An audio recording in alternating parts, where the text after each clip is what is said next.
So happy Lord's Day po. So tayo po ay magsisimula na po ng ating morning worship service. So I hope and pray na okay lang po kayo dyan sa inyong mga tahanan. So kahapon po nagkameron na po kami ng hindi po gathering lunch fellowship lang po kung saan yung mga leaders lang po yung nandoon.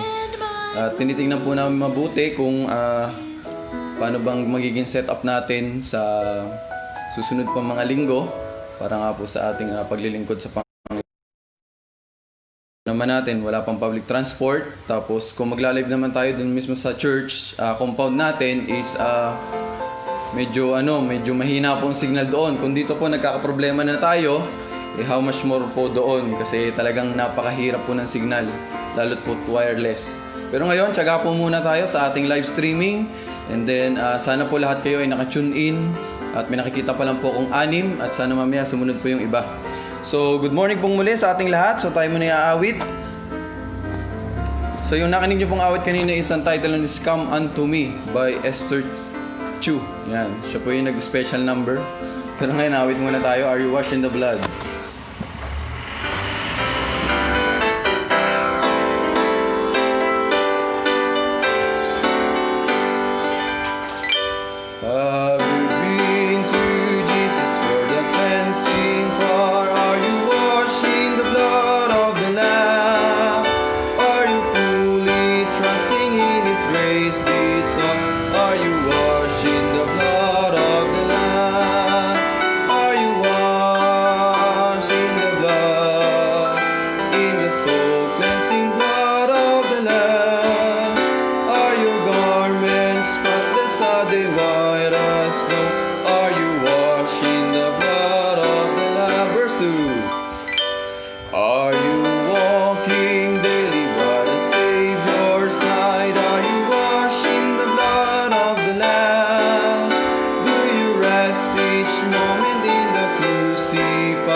Let us pray. Our gracious Heavenly Father, Holy Father, maraming salamat po sa umagang ito na pinagkaloob po sa bawat isa sa amin, kung saan kahit po paano is nakapagtipon-tipon kami via FB live streaming.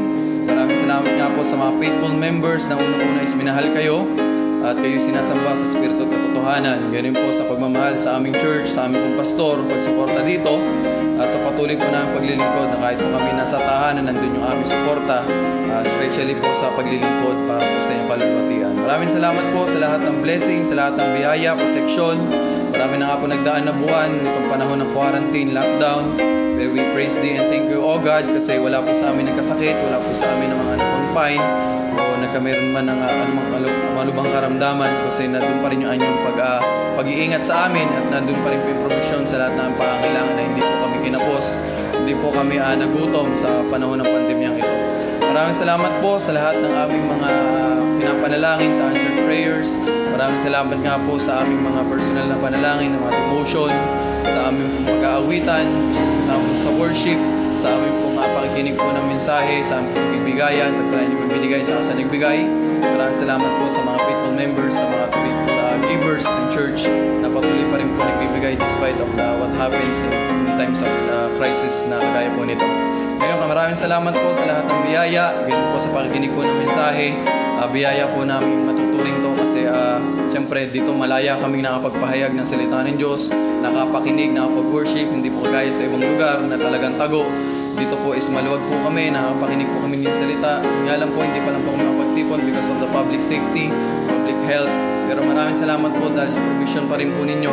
At sana po pagkatapos nga po nitong GCQ, MGCQ is magkameron na po na kahit pa paano public transport. Then ihanda na rin po yung mga sasakyan para po sa mga susunduin. Para po makapag-gather na po muli kami with social distancing, with syempre public safety, na doon pa rin yung aming precautionary measures. Maraming salamat po sa buhay na aming pastor na patuloy nyo ginagamit sa pagpapahayag ng salita ninyo. Ganyan po sa mga leaders na nakasama po namin kahapon, na mga patuloy po sumusuporta, mga full-time workers na patuloy pa rin pong naglilingkod despite na medyo ngayon nga po medyo mahirap. Pero maraming salamat po sa lahat ng provision. Ngayon sa amin po patuloy po ngayong morning service, kayo po patuloy tinataas, pinasasalamatan. Anumang hadlan ng kaaway ang sinasawata, sana po ay maging maayos po ang aming signal, ang pagpapahayag po ng salita ng Diyos, ganun po sa mga makikinig, maging maayos ang signal nila doon, at makapag-worship po sila na maayos. Ngayon po, kayo po patuloy tinataas, pinasasalamatan. Tayong pangalan ng Panginoong Jesus, sa pangyarihan ng Banal na Espiritu. Amen! So, ayan. So, pag-pray nyo po, I think para maganda-ganda na yung signal. Say amen ko. Amen po kung ayos naman po yung signal dyan. Awit po muna tayo ng isa pa bago natin tawagin ng ating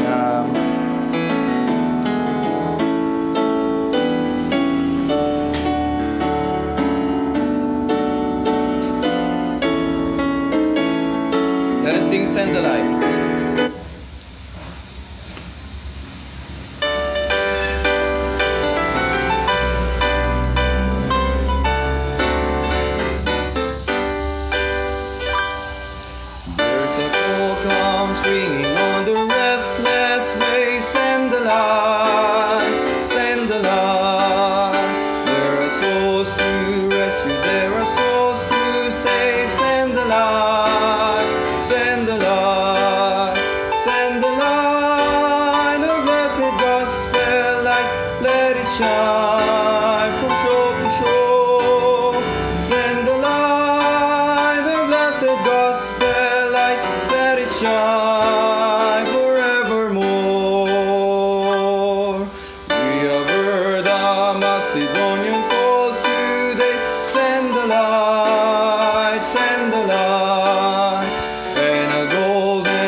Sa ating lahat. So, parang may nag-chat po sa akin, kailangan daw ng announcement. Teka lang.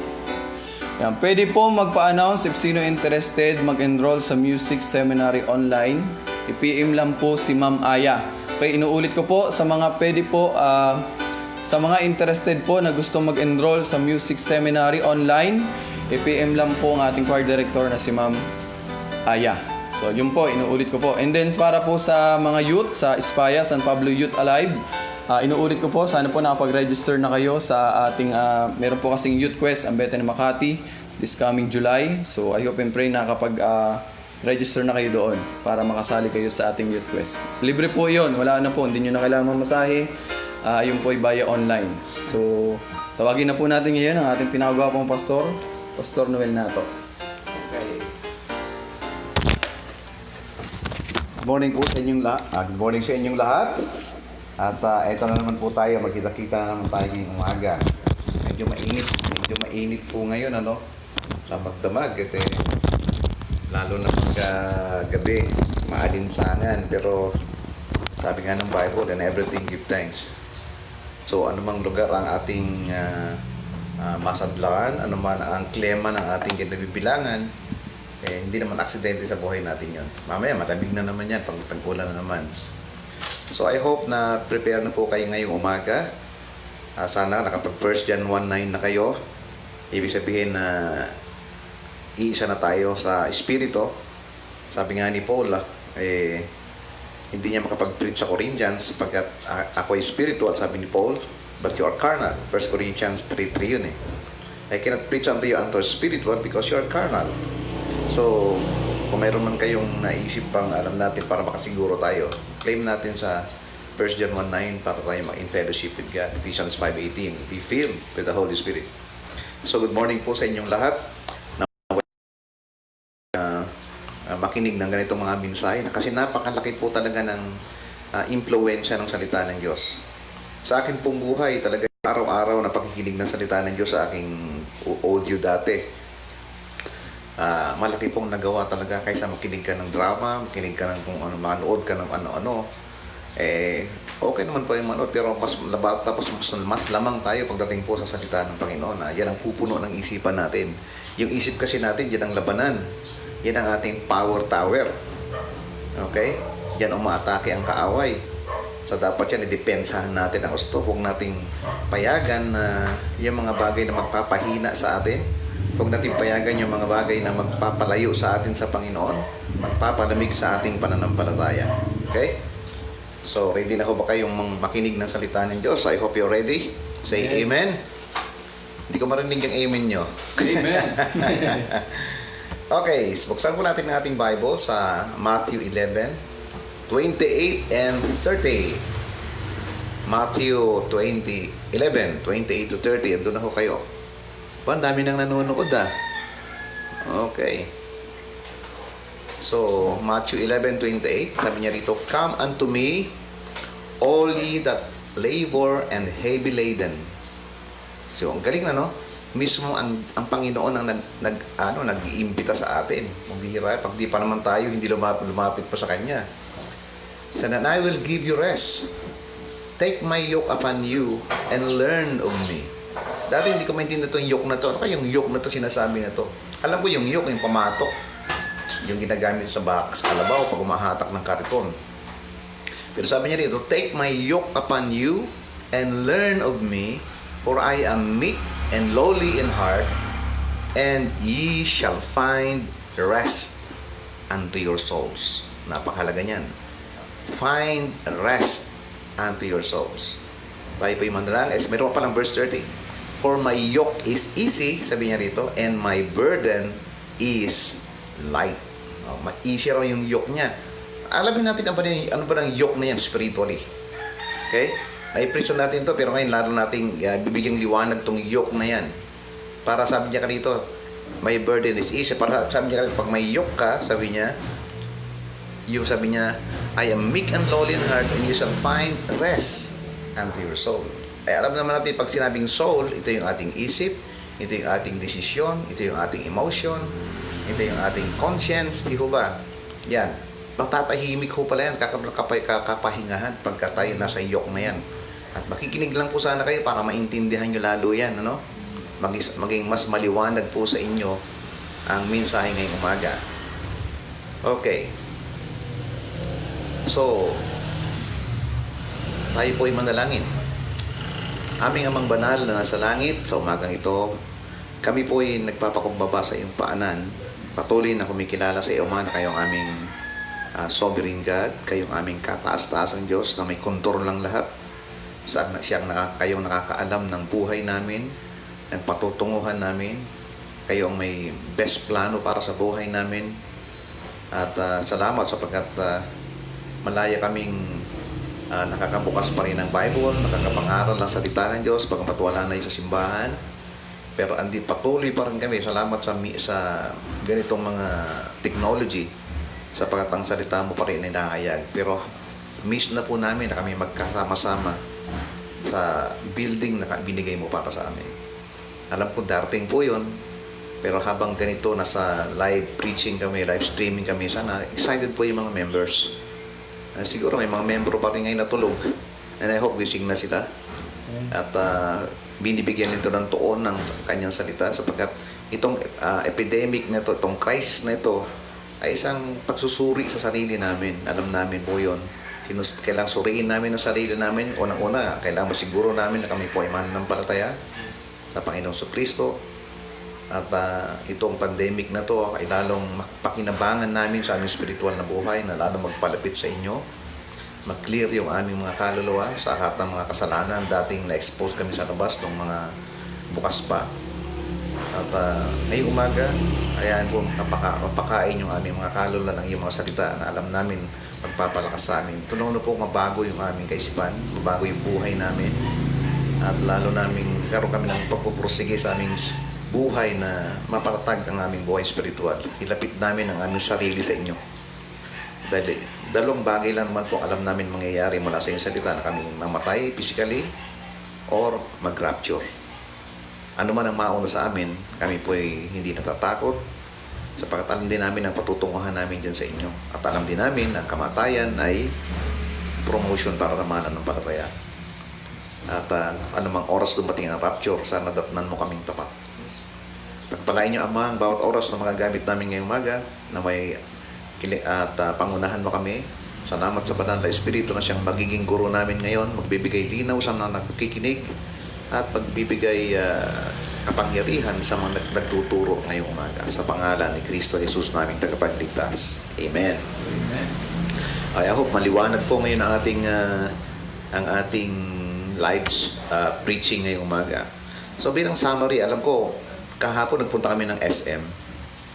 Sarado yung ang araw pa lang, Friday. Sarado na yung binibilang kong bookstore. Kasi sa bookstore, ang daming librong mababasa ron, kaya lang, hindi lang spiritual books ang nandun doon. Iba't ibang nandun doon sa bookstore na yon.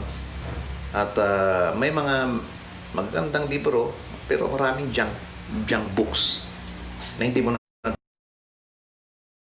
At bilang contrast o kabaliktaran, alam niyo po ba, na every time na kayo magbubukas ng Biblia, sana po nagbubukas kayo, no? Makaka-receive kayo ng mga mensahe na sa English nga sabing great value. May magandang laman. Okay? Mapapakinabangan nyo. Because we are listening to the voice of God. Okay, mga kapatid? Tandaan nyo po yan. Tuwing kayo ay makikinig ng ganito, o tuwing kayo ay magbubukas ng inyong Bible, kayo po ay nakikinig sa tinig ng Diyos. At makakaasa po kayo na yan ay talagang kapakipakinabang sa bawat isa natin.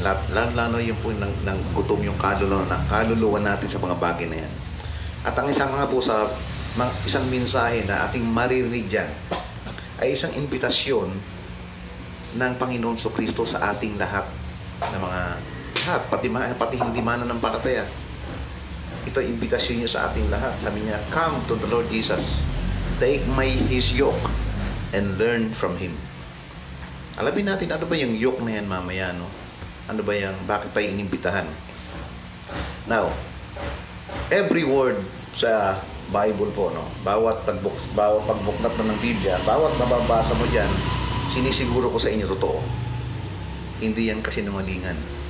Mismong sinasabi nga, at tingnan nyo, malalaman ba natin may Satanas kung hindi sa Biblia? Malalaman ba natin yung mga demonyo na yan sa paligid natin, hindi nakikita na palaging gumagawa sa atin ng hindi maganda, pero dahil sa protection ng Panginoon, laging ligtas. Yan po yung mababasa natin sa Bible yan. Kaya pagtiwalaan nyo yung Bible, panabikan nyo basahin.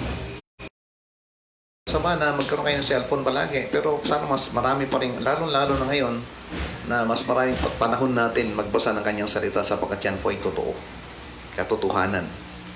And there's nothing in the Bible na itatapon mo. Wala rin dyan na dapat mong babaliwalain.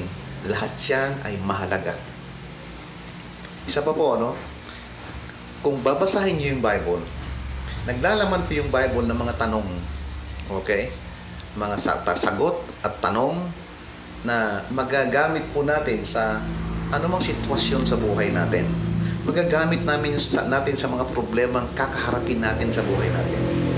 Maraming ang lesson natin ngayon ay hindi natin magamit ngayon, ano? Pero sa susunod na mga araw, magagamit natin yung mga natututuhan natin sa mga devotions na pinapadala ko sa inyo tuwing umaga. Nawa po panabikan nyo yung palaging ganyan. Kasi pero pag palagi kayo nanonood ng TV, palagi kayo nag-watch ng movies, lalo itong pandemic na ito, mas malamang ang mga bundong bagay. Alam niyo po, isang araw mawawalan kayo ng ganang magbasa ng Bible.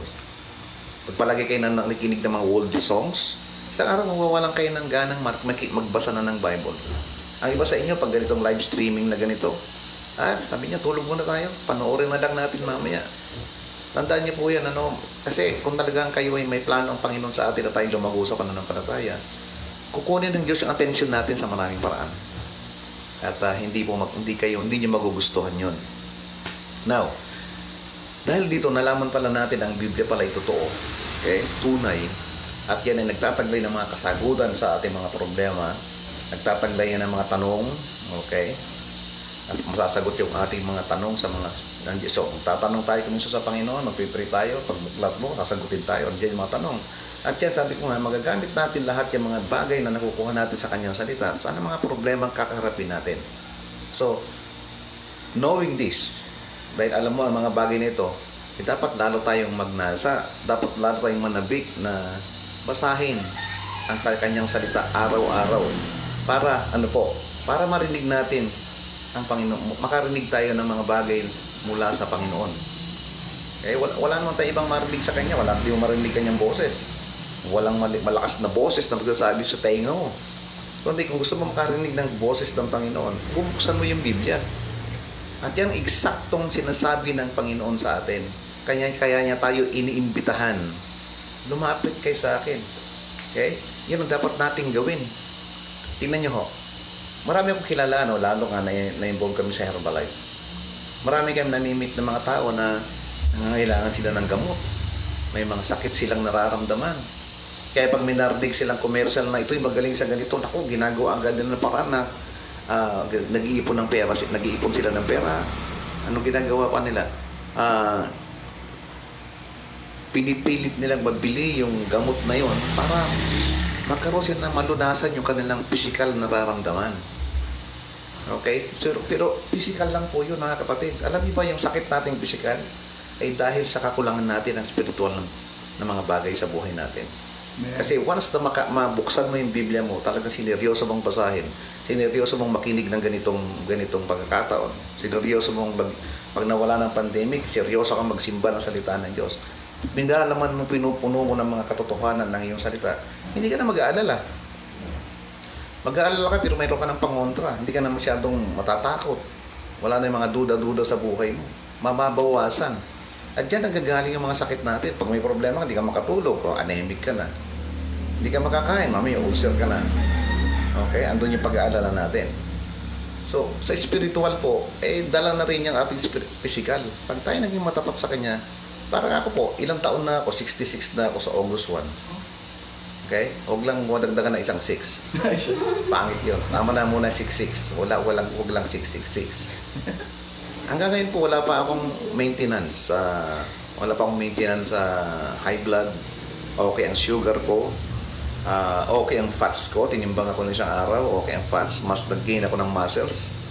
Maayos ang water system ko. Hindi nag-overheat. At masigla pa po ang katawan ko. Kasi pag ako nagkulang sa spiritual na buhay, talagang parang may kulang sa akin. Kasi darating ka pala sa level na gano'n.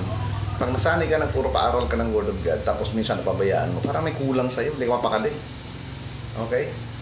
So parang indicator sa buhay natin na parang sinasabi ng Holy Spirit sa akin na, kailangan mo kumain ngayong araw na ito sapagkat di mo alam siyang araw may darating ng mga problema sa buhay mo, dapat mong paghandaan.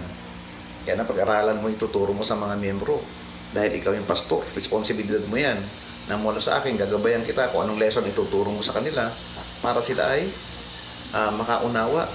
Okay? Malaman nila ang katotohanan at lumakas sila sa pananampalataya na kung kukunin nila. Kaya ang sabi po dito sa Matthew 11:28-30, nakalagay agad dito sa kanya, come to me. Okay? So, dito sa Matthew 11, sabi niya dito, 28, sabi niya, the Lord Jesus offers the most appealing, pleasing invitation. Isipin mo mismong Panginoon na. Kanina si John Ray nag-o-offer sa kanyang mga sa kanyang mga komersyal niya para mapili ang produkto, kunwari, Ang dami ngayon sa TV, nakalagay sa ads. Ang dami niya nang magbebenta ng cellphone, may mga extrang libreng tawag doon. May mga extrang pag binili mo ang cellphone na to, may mga libreng ganito, speaker, libreng may promo sila. Ngayon, isipin niyo mga kapatid, ang Panginoon natin, tagapagligtas natin, ay nag-aalok. Okay? Hindi niya sinasabi, lumayo kayo, mga walang hiya kayo, walang sinasabing gano'n. Lumayo kayo, mga kasalanan kayo, madudumi kayo. Hindi po, ano sabi ng Panginoon sa Kristo? Come to me, all who are weary. Ano sabi ng weary? Yung mga pagod. Kayo ba hindi napapagod? O anong ginagawa niyo pagka kayo ay napapagod? Hindi naman sinabing freely. Weary. Okay? And pag sinabing weary, tired and heavy laden. Pag sinabing heavy laden is carrying heavy load. At ano yung load na dala-dala niya? Yung guilt. Yung kanyang mga problema. Kaya sabi niyo, kayo, ako mismo ang Panginoon sa Kristo, sabi niya, iniimbitahan ko kayo. Kayo na nabibigatan, kayo na napapagod na sa inyong mga problema, kayo na napapagod na sa buhay. Hali kayo. Come to me. Sabi, and I will give you rest. Usipin mo yan. Ang iba sa atin, pag hindi makatulog, may inom pa ng pampatulog. Ang iba, nakakarinig ako minsan, mga pinsan ko, para sila makatulog, umiinom sila ng alak para makatulog. Okay? Pero yung pagod, andun pa rin. Kung may problema sila, pag gising, andun pa rin yung problema nila. Sabi, I will give you rest. Ang galing na imbitasyon niya, mga kapatid. Pagka kayo, inimbita sa barangay, may libreng bigas. Alas 7. O andun na kayo, alas 4. Hindi ho ba? Merong SAP. Pamimigay ang pera sa alas 5 ng umaga. Ay, hindi iba sa inyo. Alauna, andun na. Para makauna ng lista. Yung pera ngayon, nauubos. Yung pagkain, nauubos. Pag naubos, may problema ka na naman. So, ang imbitasyon ng Panginoon sa Kristo, come to me, all who are tired, who are carrying heavy load. Bigat ang problema nyo. And I will give you rest. Take my yoke upon you and learn from me. For I am gentle and humble in heart. Ito yung isang edition to, no? And you will find rest for your souls. O, di ba? Magkakaroon ka ng kapahinga sa iyong kaluluwa. Pag sinabing kaluluwa, yan yung inyong emosyon, panatag yan. Yun yung kaisipan, ayos yan. Di ba? Pag sinabi mo sa inyong mga desisyon, magkakaroon kami ng tamang desisyon. For my yoke is easy, sabi niya rito, and my burden is light. O, grabe, lahat na ng offer, binibigay sa atin ng Panginoon sa Kristo rito.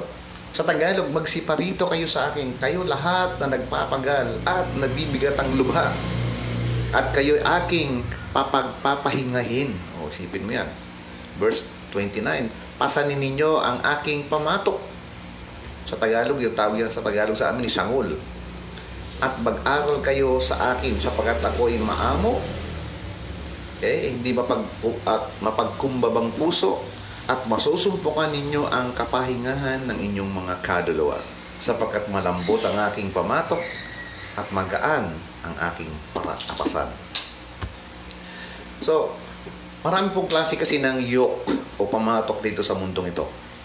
Iba-ibang klase yan. Sa amin, may ginagamit na tubo. May gumagamit ng kahoy. Talaga yung kahoy, talagang hinuhugisan pa para sa batok ng hayop, no? Kikinisin na rin para hindi magasgas. Pero ito yung lahat ng pamatok na ito, sa mundong ito, no? May mga tinatawag na falsely, o kaya yung kanilang may mga pangako na sabi niya, pag ginamit niyo itong pamatok ng mundong ito, sabi niya rito, ang pangako ay maiibsan ang inyong mga daladalahin sa buhay. Magkakaroon kayo ng kagaanan sa inyong buhay. Pero alam niyo mga kapatid, konting pinagagaan lang tayo ng konti sa una, yung mga problema natin, ano lang yan, temporary, hindi nagtatagal. Pero, habang tumatagal, nagdadala sa inyo ng lalong mas mabigat na dalahin sa buhay. Parang ganito, may problema ka sa pera, ano gagawin mo? Magsasanla ka, kung may pera ka na, problema ka pa rin. Kaya yung iba, minsan, hindi siya makatulog, talaga hindi yung kanyang problema, ang gagawin niya, iinom ng alak. Okay na, ibsan, pansamantala lang kinabukasan, andun nila yung problema niya. Now, sabi ng Panginoon sa Kristo sa atin, nais niya, iwanan natin ang lahat ng ating mga pamatok, yung mga bagay na inaasahan natin makakapagpagaan sa atin. Okay? Na sinikap natin na lahat gawin ito para gumaan, pero wala pa rin. Kanya sabi niya rito, subukan niyo yung yoke ko. Tanggapin niyo yung aking yoke. Which is, sabi niya rito, na kung ihambing mo sa iba, sa pamatok ng mundo, ay napakalayo. Okay? So, ito, ang kaya tayo inimbutan ng Panginoon dito, lumapit kayo sa akin para yung dalahin niya sa English yung burdens. Yung burdens dito, yung dalahin, ito yung mga araw-araw na pressure sa ating buhay. Okay, alam ko na may mga pressure kayo, imposible kayong walang pressure kayo. Kristiyano ka man o hindi Kristiyano. So, araw-araw may mga pressure tayong dinadala sa buhay natin. At ito ang nagpapabigat sa atin. Dito tayo nabibigatan, dito tayo nahihirapan dalhin sa buhay natin. Now, ito na yung nakayok sa atin. Yung mga problemang yan ay nakakabit na sa buhay natin. Yan kaya tama yung yok ng mundo. Okay? Now, if sabi niya, pagkagising natin sa umaga, dala-dala pa rin natin yung mga burdens na yan. Okay? Buong maghapon, dala-dala natin yan. Pag tayo matutulog, nakakabit pa rin sa atin yung mga yoke na yan. Hanggang kinabukasan ulit. Now, bilang resulta, nakakaramdam tayo ng tinatawag na panghihina, kapatid. Okay? Nagiging napapagod na tayo. Di ba? Kung minsan siguro, pagod na ako sa buhay na to. Kaya nangyayari yan nga, kapatid. Kaya nga tayo alam ng Panginoon yan. Kaya sabi niya, come to me. Yan sabi niya. Nadi-discourage tayo. Okay? Pag na-discourage ka, may mga gusto kong mangyari sa buhay mo, may mga gusto kong makuha sa buhay mo, pero hindi mo nakukuha. Discourage ka ngayon. At pag na-discourage ka, hopeless ka na, parang gano'n. Nawawalan ka na ng pag-asa sa buhay. At pag nawawalan ka na ng pag-asa sa buhay, ang kasunod dyan is, ano na? Anong kasunod dyan? Okay? Helpless. At pagka dumating ka sa punto na ikaw helpless na, yan, kailangan mo na ng tulong. Helpless ka nga eh. So, kailangan mo ng tulong. Ibig sabihin, pag helpless ka, nasa panganib ka na. Wala ka nang magawa sa buhay mo. Suko ka na. At kailangan mo ng tulong. Because there seem to be no way of escape. Wala na, helpless na, hopeless na. Wala na ka nang matatakasan. At ang tawag dyan eh, exhausted ka na. You are tired. Kaya sabi ng Panginoon sa Kristo, come to me, all you that are tired and heavy laden, and I will give you rest. Sabi niya, alam ko na pagod na kayo. God is an all-knowing God. Okay? So, sabi, iba yung message ko kanina nung para ngayon, pero sabi ng Panginoon wag, sa ibang araw na yan. Ang galing, sabi ko nga kanya, ang galing mo talaga, Lord. Sabi ko talaga pati mensahe. At alam ko, naranasan ko na magkaroon ng heavy load. Naranasan ko na yung weary na yan. Matindi. Talagang hindi ka makakatulog. Minsan, hindi ka makakain. Sa panahon ng Panginoon sa Kristo, familiar na sila sa yoke na ito. Talagang mabigat ito, no? Ito ay parang heavy bar.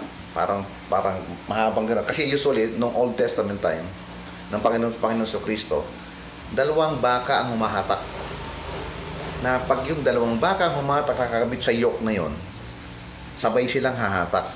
Na kahit anong bigat ng dala-dala nila, parang less effort. Kasi nga 2 sila, nagsishare sila ng load. Kaysa doon sa isang baka lang hahatak, ay talagang mabigat. Yun. So, kailangan 2 talaga ang magdadala doon sa dalahin yan sa buhay natin. Sa mag-asawa, di ba? Di ka, kailangan yung 2, di ba? Kasama kayo sa hirap at ginhawa. Yan. Ngayon, pag yung isa ayaw na, kaya maraming naghihiwalay kasi ayaw na niya ng hirap. Kaya mas maganda yung talaga sa mag-asawa na talagang kahit anong laki ng problema, hindi sila naghihiwalay. Nag-aalalayan sila. Kahit anong mangyari, hindi sila susuko. Hindi, siya ang binigay sa akin ng Panginoon. Siya ang kabiyak ng aking puso. Ako ang tadyang niya na nawawala. So, ibig sabihin, yung mga problema kasi sa mag-asawa, lalong pagka sila nanatili sa isa't isa, kasama nila ang Panginoon, hindi maalis talaga yun eh. Yun pala yung pagpapatatag eh. Parang isang kotse, nakita ko. Yung isang kotse, napakagandang kotse, no? Ngayon, bago pala ibenta yan sa iba, ang ginagawa nila, ibinabangga nila, may robot doon sa loob. Kita ko, ang ganda ng Corvette na kotse, ang ganda. Nag-drive ng robot. Automatic, ano? Binangga nila ngayon doon sa poste. Tinitingnan nila kung anong damage ng robot. Kasi yung skin ng robot, as if parang sa tao. Kaya nakikita nila. Ganon din sa mga relationship. Ganon din sa church. Nasusubok tayo sa mga ganong bagay. Kaya nga, lalo't pag dumadaan tayo sa mga malalaking problema, kapatid, kailangan natin ng Panginoon sa Kristo. Amen. Kailangan natin ang Diyos sa buhay natin. Kailangan natin ng salita ng Diyos sa buhay natin. In fact, tayo mga mananampalataya, nandiyan ang banal na Espiritu na nasa atin, nananahan sa atin. Nagpapaala-ala sa atin, nagtuturo sa atin, nagre-rebuke sa atin. Amen. Okay? Pag tayo ngayon ay parang kinokonsensya ka ng Panginoon pag nasa kasalanan ka, di ba? Kaya sabi niya, come to me. Yan, sabi niya. And then, bakit? Take my yoke. Kami rito. So the Lord Jesus yoke. Alamin natin, ano ba yung yoke na yan? Paano kukunin ng yoke na yan? Okay. So, sabi niya kasi rito, take my yoke, inaabot sa atin yung yoke. So, yung yoke ng Panginoong Kristo rito ay yung relationship natin pala sa Kanya. Okay? Iniidentulad niya doon sa yoke na yon. Na, kanina yung isang baka, ang dala-dala, hirap na hirap siya sa load. Pero yung dalawang baka ang nagdala, effortless kasi share sila ng load. Ganun sa mag-asawa, hindi sila mahirapan sa kanilang relationship kapag nagpapaalalahanan sila o hindi sila susuko. Gagawa sila ng lahat ng paraan para hindi sila maghiwalay. Okay? Sa isang pamilya, kailangan buo pa rin sila. Amen. Okay. Now, pag tayo lumapit sa Kanya para sa kaligtasan, siyempre, anong sabi ng gospel? Sabi ng gospel is, Kristo ay namatay, nalibing, siya ay namatay dahil sa ating kasalanan, nalibing, nabuhay na muli, according to the scriptures. Ibig sabihin nito, kaya yung yoke pala ng Panginoon sa Kristo yan, kailangan may establish natin yung relasyon natin sa Kanya. At bago ka magkaroon ng relationship sa Kanya, kailangan una ma-realize mo na makasalanan. Kasi sabi ng Biblia, walang sino mang matuwid, lahat ay nagkasala. At dahil sa kasalanan, hindi ka aabot sa kaharian ng langit. Dahil siyempre, hindi ka aabot ng langit, sa impyerno ka siya. At ito pang pinakadulo, ang kabayaran ng kasalanan ay kamatayan. Ganun lang kasimple yung mensahe nun. Pero pag yan ay pinakinggan mo, kapatid, na na-realize mo na makasalanan ka, kami ng Bible kasi makasalanan ka, mamatay ka sa impyerno pag hindi ka nagkaroon ng relationship kay Kristo. Pero pag na-realize mo yan, na ikaw pala yung makasalanan, at na-realize mo rin pala na mayroon na palang umako ng iyong kasalanan, na siya pang namatay sa'yo, siya pang namatay, imbis na ikaw mamatay, siya ang namatay para sa'yo, siya ang nagbayad sa iyong kasalanan. At anong pinagbayad niya? Yung kanyang dugo. Amen. Na natigis sa krus ng Kalbaryo.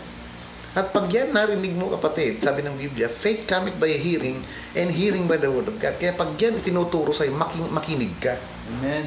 Kasi para ka makalapit sa Panginoon Kristo, kailangan mo na magkaroon ka ng pananampalataya. Paano ka magkakaroon ng pananampalataya? Pakinggan mo yung ebanghelyo ng kaligtasan. Dahil pag naintindihan mo, magkakaroon ka ng pananampalataya. At pag may pananampalataya ka, pwede ka na lumapit sa Kanya. Kasi pag narinig mo na ikaw pala yung makasalanan, kaya papunta ka na sa impyerno, narinig mo rin na mayroon nang umako sa iyong kasalanan, mayroon nang nagdusa sa iyong kasalanan, may namatay na sa iyong kasalanan, at pinangbayad niya pala yung kanyang dugo na yon.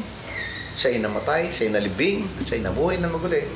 Pag narinig mo yan at naintindihan mo yan, kapatid, magkakaroon ka ng pananampalataya.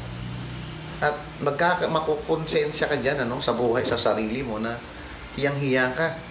Ngayon, sabi niya, ito palang aking Diyos na sinasamba, ito pala'y peke. Ito palang aking relihiyon na pinupuntahan, ito pala'y kasinungalingan. Ngayon, tinalikuran mo yung tinatawag na repentance. Hindi pwede kang wala kang repentance. Remember yung lesson natin, yung salt, yung dalawa? So, pag pinagsama mo yung faith mo, at saka yung iyong pagsisisi, nagkakaroon yung tinatawag na spiritual reaction. Okay? Nagkukos yan ng kaligtasan. Okay? So, isa, na-realize mo yung makasalanan, naintindihan mo lahat, kung nagkaroon ka ng pananampalataya. At dahil doon, nakita mo yung sarili mo na nasa kasalanan. Mali. So, ngayon, tumalikod ka. Tinalikuran mo yung mali na yon. At ngayon, sabi mo, Panginoon sa Kristo, ikaw na ngayon ang aking tagapagligtas. Ikaw na ngayon ang aking Panginoon, ang aking sasambahin simula sa araw na to. Amen. Pag nangyari yan, by faith, sabi ng Biblia, ang banal na Espiritu, unang-una, ikaw ay bagong nilalang. Magkakasabay yan. Naging bagong nilalang ka, ikaw ay naging anak ng Panginoon, ikaw ay naging anak ng Diyos. Okay? Ang lahat ng sumampalataya, bigyan ng kapangyarihan, maging anak ng Diyos. Ang banal na Espiritu, siselyuhan ka, sabay-sabay yan. Okay? At ikaw ngayon ay bagong nilalang. Ganon yung kaligtasan.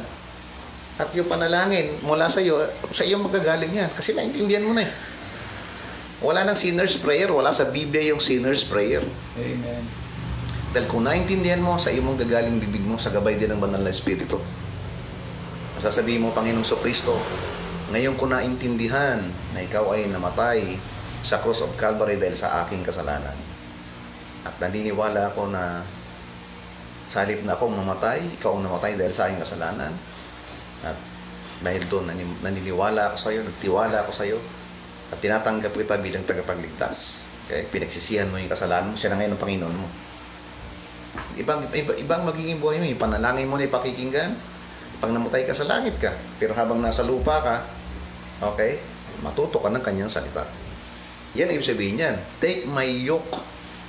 Yun yung relationship natin. Okay? Pag tinanggap mo na si Kristo bilang tagapagligtas, may relasyon ka na sa Kanya, tinanggap mo siya bilang tagapagligtas, siya ngayon ang Panginoon mo, so ngayon, united kayo. Okay? Kasama mo na siya dito. You're united with Him. So, He is not promising freedom. Halimbawa, tinanggap ko ng Panginoon sa Kristo, malaya na ako sa mga problema ko, hindi. Okay? Hindi ka pa malaya sa problema. Yung problema, andun pa rin. Yung mga pressures mo, nandyan pa rin. Pero maganda ngayon, kapatid, yung kanyang presensya at kapangyarihan niya ay bibigyan ka ng kakayahan na dumaan sa mga problema yan, sa mga difficulties na yan, sa mga hardship na yan, nakasama siya. Amen. O ano ngayon? Okay? Anong gusto mo? Ikaw lang o kasama mo siya? Isang kataas-taasang Diyos, pinakamakapangyarihan Diyos, kasama mo siya. O, anong say mo? Okay? Hindi ka, pag ikaw may relationship para sa Panginoon at ikaw ay magandang matama ang iyong fellowship sa Kanya, masarap ang tulog mo. Amen. Sa gabi, hindi ka nagigisingin ng mga problema mo. Hindi ka nababasagin ng mga pag-aalala mo o ng tinatawag na fears mo o doubts mo sa buhay because there is peace. Okay? And rest under the Lord Jesus Christ yoke. So sa yoke ng Panginoon sa Kristo, yung relationship mo sa Kanya, mayroong peace. May kapayapaan sa kaisipan. Di ba sabi niya, peace I leave unto you. Peace I give unto you. So yun, nung nagkaroon ka ng relationship kay Christ, mayroon ka ng yoke. At yung yoke na yan, nandun yung peace. At yung peace na yan, mga kapatid, yan po is a very rare, valuable commodities. Amen. Ano yan? Mahalaga yan. Hindi mo mabibili yan sa kung saan-saan. Yan ay magagaling lang yan pag ikaw may relationship sa Panginoon sa Kristo, ikaw nasa kalooban niya. Now, karamihan ng mga tao namumroblema sila sa iba't ibang klase sa kanilang buhay. At marami sa mga tao ngayon, hindi lang sa Pilipinas, sa iba't ibang bansa, na gumagawa sila ng paraan para maibsan yung kanilang problema. Para mabigyan man lang ng kagaanan yung kanilang mga dinadala sa buhay. Kaya ang dami, kung hindi naging presidente si Duterte, ating presidente, lalo na sugapa ang maraming tao sa drugs. Kasi akala nila, yung mga anak na may mga sama ng loob sa magulang, punta ng drugs. Alcohol. Okay? May may asawa na may problema sa asawa, akala nila, pag nagkaroon silang mas maraming babae, magagaanan yung kalooban nila. Kababagsak sila sa mga sex, sa mga relationship, sa buhay. Akala na magagaanan sila, hindi nila, pinabibigat lang nila ang buhay nila. Yung mga kaparaanan, yung mga yok ng mundo yan. Okay? Na hindi nila alam na lalo pala magpapalayo sa kanila. Nag-break ang boyfriend and girlfriend. Okay? Mabuti kung matama ka sa tamang boyfriend. Okay lang, no? May mga paraan kasi ang Panginoon kuminsan, ano? Para ilayo ka sa kabila, dadali ka sa mas maayos. Pero kung gagawa ka ng paraan na sa sarili mo lang at gusto mo lang magwala, wala. Maraming umuwi sa bahay na buntis. Maraming umuwi sa bahay nila nagsisisi dahil nagkaroon sila ng sakit sa babae o sakit sa lalaki. So, yun ang paraan ng mundo. Yun ang iyok ng mundo. Pero tayo po ay nasa Panginoon Jesucristo na nasa atin ang iyok ng Panginoon Jesucristo. Kaya sabi, take my yoke, kinuha na natin. At sa buhay ko, totoo, naniniwala ako na siyang magbibigay ng kapayapaan, kapahingahan. Okay? Naramdaman ko yan, na-experience ko yan sa oras ako'y nasa problema. Talaga naman ang yoke ng Panginoon Jesucristo ano doon. Kasama ko siya, binigyan niya ako ng kakayahan na malagpasan ko, makayanan ko ang mga dalahin ko sa buhay ko. Tapos sasabi ko, praise the Lord for that. Amen. Okay? Now, but these things never truly satisfied. Okay? Yung mga ginagawa ng ibang tao, no? Kaya yung sinasabi ng drugs, o kung talagang satisfied sila, bakit nagdadrugs pa ulit sila? Pagka sinasabi nilang umiinom, maibsan na to, satisfy na sila, bakit nag-uminom nila kinabukasan? Walang hindi makasatisfy yan. Yung alcohol na yun, yung sex na yan. Kung sex, bakit kinabukasan isang ibang araw kaya pag-sex sa uli? Hindi po.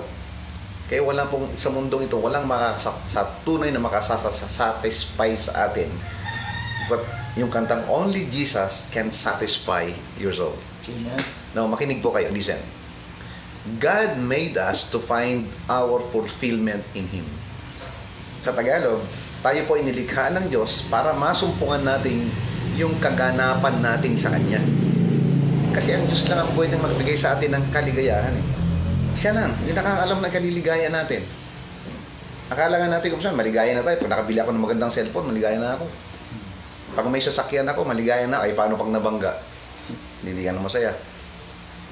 So therefore, dahil dito, all the counterfeits will try to fail. Lahat ng mga fake na yoke na yan. Okay? Drugs, alcohol, sex, or relationship, lahat yan, lalo ka lang babagsak. Wala kang kapayapaan. Yung kapayapaan, kasama yan sa yoke. Kasama yan sa pakikipag-relationship natin sa Panginoon Jesucristo. Amen po? Ganun pala yung yoke. Akala ko kung ano yung yoke na yun. Yung pala yung relationship na yun. So may yoke na ako. O, di ba? Mayroon na kayong yoke. Kung kayo kutulik ko, ikaw ay Kristiyano. Ang problema lang, hindi nyo stir up yung inyong yoke na yan. Hindi nagagamit. Okay? Hindi dapat yan.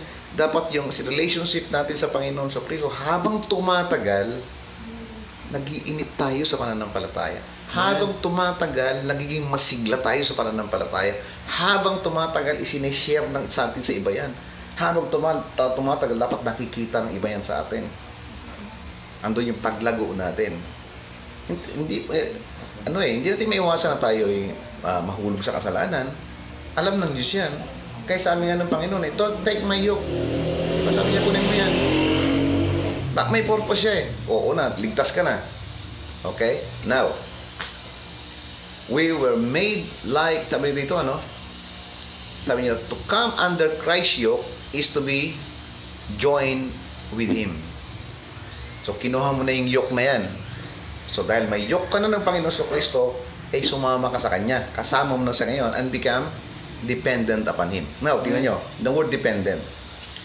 Kung may relationship ka na sa Panginoon, kasama mo na ang Panginoon sa Kristo, ang gusto pala ng Panginoon sa Kristo na yan, ay nakadepende tayo sa Kanya. Kaya para sa amin, in all thy ways. Di ba? Kung may kailangan ka, kumatok ka. Kung meron kang gustong hanapin mo, susumpungan mo. If you want, ask. Huwag natin siyang pangungunahan. Yun ang purpose niyan. Ganun pala yun. So may yoke na ako, may relationship na ako sa Panginoon Jesucristo, kasama ko na sa ngayon, at kailangan pala dahil siya ang Diyos, Siyang may-ari sa akin, binili niya ako ng kanyang buhay at dugo, siyang pag-aari niya ako. Ibig sabihin, kailangan nakaasa na lang ako sa kanya. Siyempre, pag siyang nagmamaniho sa atin, siyempre, dadalhin niya tayo sa pamamagitan ng kanyang salita. Susundin natin yung mga salitang yan. At habang habang natututuhan natin yung kanyang salita, sinusunod natin yung kanyang salita, may nangyayari sa atin. Unti-unti natin ang iiwanan yung pride natin. Kaya tayo kumisan, pinangungunahan natin ng Diyos dahil sa pride natin eh. Yung mga tinatawag na self-reliance. Kaya ko yan. Pag sila mong kaya mo, yung pride na yan. Ang gusto ng Panginoon, umasa tayo sa Kanya. Yan ang hindi maintindihan ng maraming mananampalataya. Kaya pinipilit niya, nilagay niya palagi ito, di ba? Not forsaking the assembling of ourselves together. Bakit? Kasi mayroon siyang ituturo sa atin sa araw na yon. Mayroon siyang nais matutuhan tayo, kaya sabi makinig ka sa akin. Kaya sabi niya, dahil pag ikaw'y natuto at umasa ka sa akin, sabi niya, siyak na iiwanan mo yung pride mo na yan. Siguradong iiwanan mo. At kailangan iwanan mo. Pati yung self-reliance mo, yung nakaasa ka sa sarili mo. Now, as we submit ourselves to the Lord Jesus Christ, okay? Tinuring mo na siyang, hindi mo lang sa tagapagligtas eh. Siya ang Panginoon mo ngayon. Siyempre, kung Panginoon, magpapasakop ka sa Kanya. Siya ang Panginoon mo eh. Siya ang susundin mo. Kaya kung nagpasakop ka sa tayo, pag tayo nagpasakop sa Kanya bilang ating Panginoon at siya ang leader natin, anong gagawin ng Panginoon sa Kristo sa atin? Nagpasakop tayo sa Kanya. Isinukuan natin ang sarili natin sa Kanya. So, parang sinasabi mo, Lord, gawin mo ang gusto mo para sa akin. Ganon. Yung wala kang reklamo. Dalhin ka sa lugar na ito, hindi ka nagreklamo. Gawin ng Panginoon, may ibinigay na ang Panginoon na problema sa'yo. Hindi ka nagreklamo. So, ibig sabihin, pag patuloy ka lang sabihin, Lord, all-knowing ka, pinakamakapangyarihan ka, alam mo yung best para sa akin. Nagka-problema ka ng malaki. Pero dahil may tiwala ka na sa Panginoon, okay? Ano na sabihin mo? God is going to, the Lord Jesus Christ will transform us, not just temporary, but eternally. Babaguhin ka niya. Hindi lang yung pansamantala. Hanggang langit ang buhay natin. Kaya nga, yung mga pride natin, alisin na natin yan. Yung kaya ko yan. Hindi, kahit paano, Lord, kapag ako mamamalengke nga komisyon, Lord, mamamalengke ako, kayo nang bahala sa akin mag-ingat. Alam ko madulas sa palengke, mabili ako yung tamang kiluhan, okay? Sa mga transaksyon na gagawin ko, gano'n, sa pag-aaral ko, palaging in all thy ways. At yun ang gusto niya. Ibig sabihin, nagpapasakop ka sa Kanya, nagsasubmit ka sa Panginoon sa Kristo, kinikilala mo yung Kanyang leadership, na siya ang leader mo sa buhay mo, siya ang Panginoon mo. Then, pag nangyari yan sa buhay natin, kapatid, He will transform us, not just temporarily, but eternally. Hanggang langit yan. Okay? Hindi lang yung masagana ka dito sa lupa, masaya ka dito sa lupa, in spite na may mga problems ka, hanggang langit yan, dala-dala mo yan. Kasi pag nag-rapture, meron ka reward. May mga crowns ka. So, as we submit to Him, sana mag-submit tayo lahat, ano? He takes our, what? Load. Yun. Ganda. Naranasan ko yan. Pag nag-submit ka sa Kanya, at alam niyang nahihirapan ka niya, kukunin niya yung dalahin mo. Kaya mga kapatid, sana maniwala kayo dyan. By experience, naranasan ko yan. He takes our load, at ano pa, assures us of His strong presence. Sa Tagalog, kukunin niya yung dalahin natin, alam natin hindi natin makakaya pag tumagal, at siniguro niya sa atin, okay, yung kanyang strong presence, yung presensya niya. Okay? At bibigyan tayo ng peaceful rest and shows us the way to go. Di ba sabi niya, yung mga salita ng Diyos na tututuhan natin, it is a lamp unto my feet and a light unto my path. Amen. Hindi ka na matitisod. Kaya nga sabi ko, last time yung mga lessons natin, di ba? Paano ka hindi ma-offend? Di ba? Yung mga lesson tayo ngayon. Kasi, magiging yung truth na yan, magiging liwanag na sa'yo. Pag may nagmura sa'yo, kaagad yung liwanag na nasa isip mo, ipapaunawa ng Holy Spirit sa'yo. Itong taong ito, masakit magsalita. Pero kung sa'yo nasa kalooban ng Diyos, hindi siya magaganyan. Kaya, mapapalagpas ko yan. Pinapatawad ko siya, Lord. And thank you. Sabi mo naman, in everything give thanks, pinayagan mo to. So, mas mahalaga pa rin ang fellowship ko sa inyo kaysa na mararamdaman ko. Amen. Yung hindi mo alam, yung mga ganong paraan, pagpasa mo, hinuhubog ka na ng Panginoon. At saka, ang ganda sabi niya dito, I assure you of my strong presence. And I'm going to give you peaceful rest. Hindi ka basta-basta matitinag. Okay? Yung fellowship mo sa Panginoon.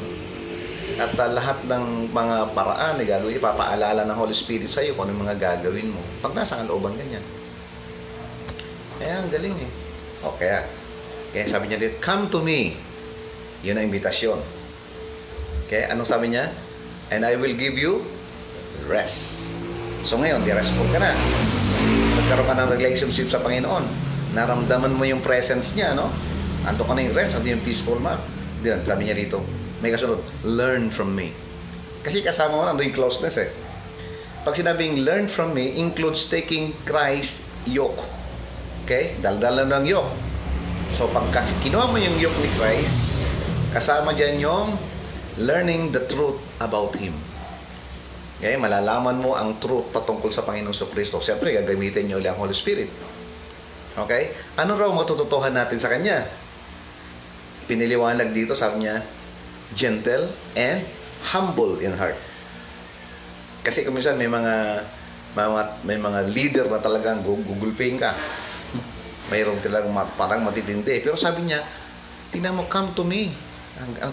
Come to me.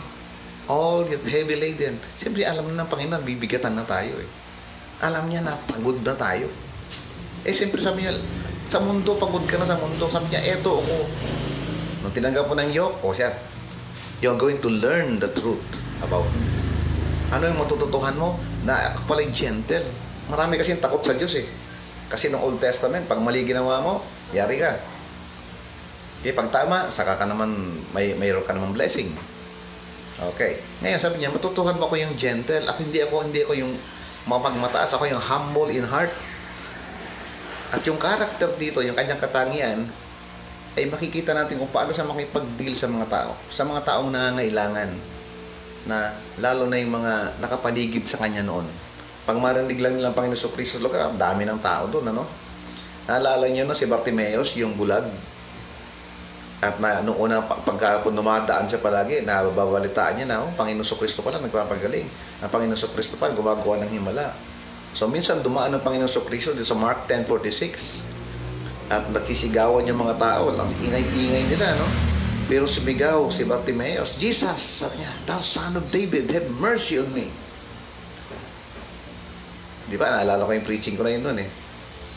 Sabi niya, ang ingay ng mga tao, pero dahil ang Diyos is all-knowing God, narinig niya ang sigaw ni Bartimeus. Hey, wait, sabi niya sa kanyang mga disciples. Listen, sabi niya, quiet. There's a shout of faith. Amen. Iba yung sigaw na may pananampalataya. Nung sigaw, Bartimeus, sabi niya, Jesus, Thou Son of David, have mercy on me. Yung sigaw na yun, may pananampalataya. Kasi sa tuwing dumadaan ng Panginoon sa Kristo, palaging niyang namimiss. So, inisip niya ang Panginoon sa Kristo rito. At yung pananampalataya. Kaya sabi niya, hey, hanapin niyo ngayon, mayroon sumigaw ng pananampalataya. At yun, si Bartimeus. Because of his faith. Kita mo niyo yun? Bigat na siya noon. Pero nagkaroon siya ng relationship sa Panginoon sa Kristo. Hindi lang siya nakakita, no?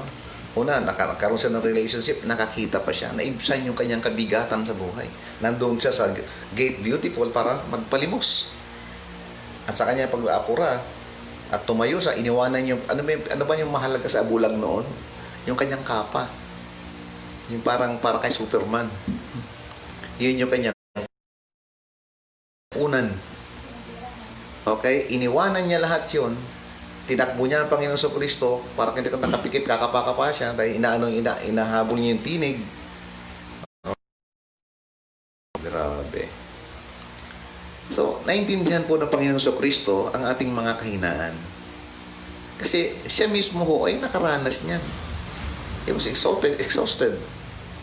Tingnan niyo po John 4, verses 5 to 6. Sabi niya, Then cometh he to the city of Samaria, which is called Sychar, near to the parcel of the ground that Jacob gave to his son Joseph. Verse 6.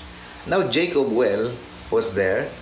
Jesus therefore being wearied, yung pagod na siya, with his journey, sat thus on the well, and it was about the 6th hour. So napagod po siya. Naranasan niya po yung mapagod sa kanyang pagkatao. Siya po itanda natin, siya po ay Diyos sa kanyang tao. Ang tao po dyan is hypostatic union. He is 100% God and 100% man. Kaya lang, ginagamit niya rin yung kanyang pagkatao, no? Kaya siya ay napagod. Ang Diyos hindi napapagod.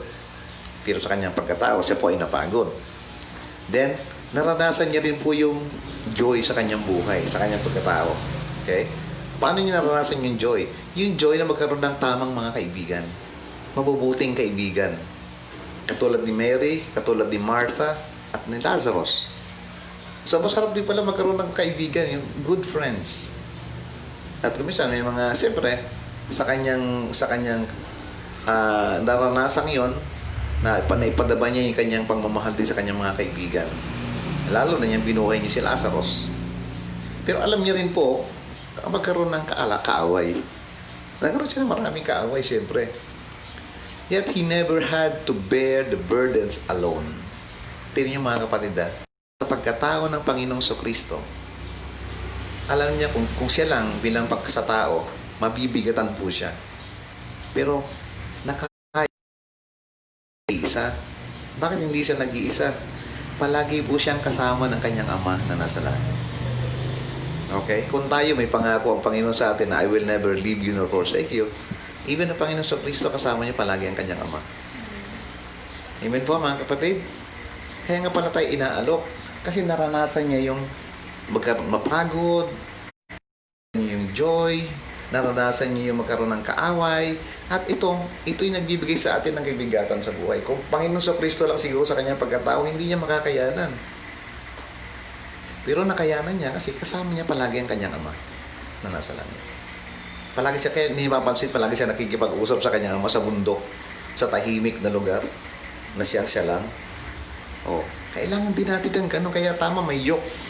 Ngayon, kayo na may mga yoke na, kayo na mga may mananampalataya na mananampalataya na kay Kristo, nasa inyo ng yoke na yan. At kailangan nyo lang, may stir up nyo yung faith nyo. Di ba sa work out your own salvation with fear and trembling. Ang problema sa atin, yung iba, wala, marami, lalo itong mga yung people natin ngayon, pandemic na nga, wala pa rin. Siguro tulog pa sila ngayon. I hope na mas maraming mga sanang manonood ngayon because today is Sunday. Regular Sunday natin. Although wala tayo sa church building natin, tayo po nanonood ng mga preaching, ganun din. Nawala nga lang ang choir sa atin, nawala yung special number, nawala ang singing. Pero, kumanta naman si John Ray kanina. Okay? In fact, wala pa ngayon pamasahe ngayon eh. Libre pa ang pamasahe ninyo. Hindi na kayo nagbibihis ng magaganda. Wala na kayong makeup. Alam ko, naka-duster lang iba sa inyo dyan. Iba, naka-shorts. Ako nga, nakabarog. Nakapantalo, nakasapatos ako. Kasi harap tayo sa Panginoon. I hope sana naman walang nanonood yan nakahubad. Sapagkat pinakikinggan po salita ng Panginoon. Now, dito, inaalok ng Panginoon sa Kristo yung kanyang yoke. Assuring, pag sinabing, sinisiguro niya na kapag may relationship ka sa Panginoon, sabi niya, it is easy. At yung burden, sabi niyo, may burden is light. Kasi, pag binigyan ka ng Panginoon, halimbawa sa buhay Kristiyan, ito ang light. Kaya ito, makikinig ka ng salita ng Panginoon. Sabi niya, anong mabigat dito? Anong mahirap sa pakikinig? Di ba? Ito'y nakagaanan ka pa pag natututo ka ng mga pangako ng Panginoon, nakiklaim mo yan, nakikita mo yun sa buhay mo, nakakaroon ka ng kagaanan. Yun sinasabi niya. Naiibsan ka na, kahit sa gitna ng pandemic, nakarinig ka ng mga salita ng Diyos, gumagaan. Di ba? Light and easy. We never have to feel alone or defeated kasi kasama natin ang Panginoon sa Kristo eh. Okay? Hindi naman niya tayo iniwanan.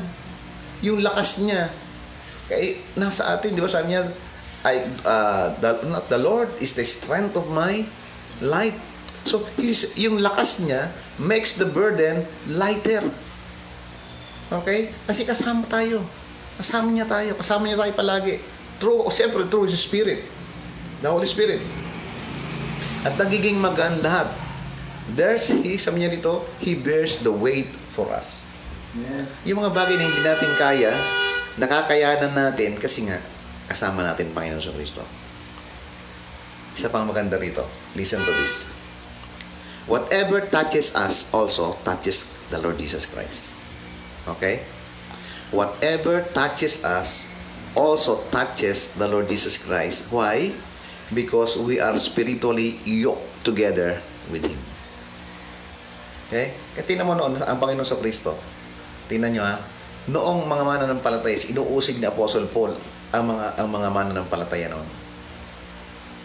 Sabi niya, Saul, Saul, bakit mo ako inuusig? O, di ba? Pag sinabi pa nga niya, pag may kumakaaway sa atin, sabi niya, huwag ka na makikialam. Sabi niya, sabi niya, patawarin mo yan, akong bahala sa kanya. Vengeance is mine, I repay, saith the Lord. So sabi mo, once kinanti mo ang isang Kristiyano, kinakanti mo rin ang Panginoon sa Kristo because we are yoked together with Him. Amen. Kaya yung problema natin, pag may problema dumating sa atin, sabihin nyo kaagad, Amen. Bakit? Kasi kikilos ang Panginoon para sa atin. Kasubaybayan mo lang siya kung paano kaya ako gabayan ng Panginoon sa problema kong ito. Marami sa atin, pag nagka-problema tayo, pinoproblema natin. Hindi ko ba tama, aminin nyo, pag may problema tayo, namumroblema na tayo. Nakalimutan nyo na ang Panginoon nakasama mo palagi, na hindi kanya iwanan. Kaya nga, di ba, ang nag-grieve ang Holy Spirit kapag tayo ay nawawala sa kalooban ng Panginoon. Parang nawalan ka ng tiwala sa Kanya. So, the Lord Jesus Christ calls us to learn. Okay? Calls us to learn who He is and how He operates in people's lives. Kaya pag tayo nag-aaral ng Kanyang salita, siyempre, ang pwede mag-aaral ng Kanyang salita ng tama, yung anak lang ng Diyos. Kasi nasa Kanyang Holy Spirit. Ngayon, habang ikaw'y natututo sa Panginoon sa Kristo, malalaman kung sino siya, paano siya gumawa sa buhay ng isang mananampalataya. Now, ngayong alam mo na ngayon, ang Panginoong sa Kristo ang magbibigay sa ng kakayahan na mamuhay sa mga pangyayari, sa mga problema sa buhay natin. Okay? Alam na natin na kasama sa in spite anong bigat ng problema, alam mo na pala na kasama natin siya. Kahit gaano pa kahirap yung problemang yan, mga kapatid, God is going to give you a restful spirit. Amen. Ano po yan? Naranasan ko yan. Okay? Ang daming atake sa buhay ko. Pero, damang-dama ko. Dahil ayaw ko talaga mawala sa kalooban niya. Andun yung mga judgment na ibang tao, pag-iisipan ka ng ganito. Okay? Kaya ang hirap. Pero, ramdam mo kapatid na galing ng Panginoon. Kaya masasabi mo, di ba sabi ko, pag nasabi niyo na sa sarili niyo, nasabi mo, ang galing ng Lord. Ibig sabihin, nag-a-apply ka ng kanyang salita. Hindi mo masasabing ang galing ng Lord kapag may dumating kang problema, hindi mo ginamit yung kanyang salita. Hindi ka nanatili sa kalooban niya. Kasi doon ka lumalakas na in spite ang tindi ng problema mo, hindi ka nawawala sa kalooban ng Diyos. Lumalaban ka talaga, hindi. Matindi, umiyak ka na, pero hindi ako aalis sa kalooban mo. Okay? Nagpipray ka, please God the Holy Spirit, hindi ako aalis sa kalooban mo. Sinusuko ko ang sarili ko. I'm surrendering my life to you. Paulit-ulit yun. Pero at sakit na, nakakaramdaman ka na. Hindi mo alam, tumitibay ka pala doon. Then mararanasan mo na, wala ka namang ginawa. Pero natapos yung problema, nandun ang Panginoon na siyang gumawa pala ng mga problema mo. Galing, no? So, the Christian life is not based on what we can do. Okay? Yung buhay Kristiyano pala, hindi base sa kung ano yung magagawa natin, sarili nating lakas, but on what Christ does in us. Tandaan natin, ulitin natin. Ang buhay Kristiyano ay hindi nakabase sa kung ano yung magagawa natin sa sarili nating lakas, kung hindi kung ano yung ginawa ng Diyos para sa atin. At ano yung ginawa ng Panginoong Kristo sa atin. Kaya wala kang ipagmamalaki. At pag nakikita mo ito, kapatid, lalo kang may in love sa Lord, lalo kang magtitiwala sa Kanya. Lalo kang excited makinig ng preaching. Okay? So if we learn from Him, and abide under His truth, the Word of God, He will transform us. He will transform our lives. Andun yung pagbabago ngayon. Kaya kahit ikaw tinanggap mo si Kristo 10 years ago, 20 years ago, at hindi mo ginagawa ito sa buhay mo, hindi ka niya babaguhin. Puro ka lang problema aabutin mo. Sabi ng Lord, sige, puro problema aabutin mo. Titiisin ko na nakikita ka nagdudusa ka. Although ayaw ko, at gusto ng Panginoon sa lamang, overcome mo yung pride mo. Gusto ng Diyos ma-overcome mo yung mga weaknesses mo sa buhay mo. Ang gusto ng Panginoon, umasa tayo sa Kanya at hindi sa sarili natin. Amen. Hindi sa kakayahan natin. Kaya umasa tayo sa kung anong binigay ng Panginoon para sa... Binigyan ka ng Panginoon, pero umasa ka doon sa nagbigay. So if we learn from Him and abide under His truth, He will transform our lives. Sakalan niya po babaguhin yung buhay natin. At di ka naman gagamitin ng Lord kapag hindi ka nakakabago yung buhay mo. Yan ang sabi niya, come to me, all your heavy laden, I'll give you rest. Okay? Sabi, I'll find rest for your soul. Yan ang susunod, no? Find rest for your soul. So yung paglapit natin sa Panginoong Kristo, taking His yoke, yun yung salvation. And learning from Him can all be summed up in one word. Okay? Ulitin natin.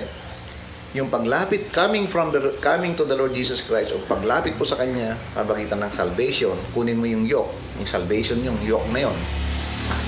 And learning from Him, siyempre, natuturuan nga, matututo ka sa Kanya, can be summed up in one word.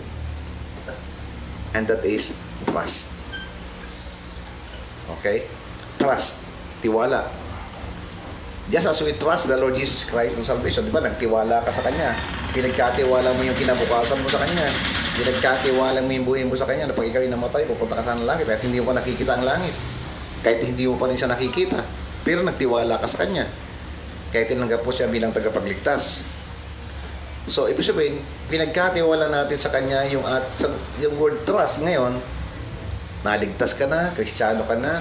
Ngayon, yung dati mong daladala ngayon, dahil may tiwala ka na sa Kanya, ipinagkatiwala mo sa Kanya yung mga burdens mo sa buhay.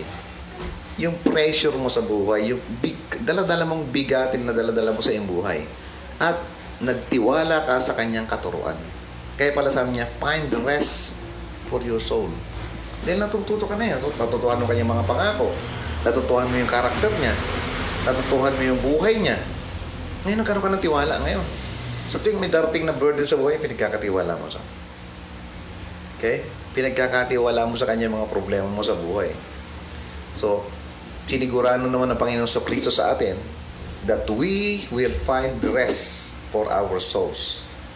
Okay? Kaya nga dito, bakit? That we will dispel uncertainty. Yung mga bagay na hindi pa sigurado, wala yan. Kailangan sa Panginoon lang ako. Amen. So, ang mga bagay, alisin mo sa buhay yung fear. Actually, sa isang tunay na Kristiyano, walang dapat fear. Kasi sabi niya sa 2 Timothy 1:7, for God had not given us the spirit of fear. Amen. Hindi tayo binigyan niya. Pagka may fear sa'yo, atake yan ng kaaway. Okay? Ano pa? Anxieties. Yung worries. Hindi tayo binigyan. Sabi niya, bakit ka nag-aalala? Kasama mo ako. Ako yung Panginoon mo. All-knowing God, all-powerful God. Oh, sa akin walang imposible. At mahal ang Diyos. Sabihin natin yung katangian niya. Ano pang dapat may katakot? Alsin mo lahat yan. Okay? Yung mga despair mo sa buhay mo. So when we are surrendered to the Lord Jesus Christ and are walking in fellowship with Him, we won't face any situation alone. Harap ka pa rin sa mga problema. Sabi mo, Kristiyano ka na, faithful ka sa Panginoon. Harap ka pa rin sa mga problema, kapatid. Kaya lang, kahit nakaharap ka sa problema, kaya napaganda i-surrender mo yung buhay mo sa Kanya. Lumalakad ka sa fellowship sa Kanya. At hindi ka harap sa mga problema na o anumang sitwasyon sa buhay mo nang nag-iisa. Bakit? Kinig kayo. He has promised that He will never leave us nor forsake us. Hebrews 13:5. So, anong kinakaharap mong malaking problema ngayon? Tanggalin mo na yung pag-aalala mo. Tanggalin mo na yung takot mo dyan. Okay? Bakit? Kasama mo ang Panginoon. Kailangan matutuhan mo lang yan, yung truth na yan. Di ba sabi ng Bible, you shall know the truth and the truth shall set you free. Oh, ano nga palang sasabihin mo kagad eh, gabi mo lang kontrahib sa isip mo. Ano bang dapat kong itakot? Kasama kong Panginoon sa Kristo. Kaya pwede mong makontrol yung mind mo eh. Kasi based on His promise.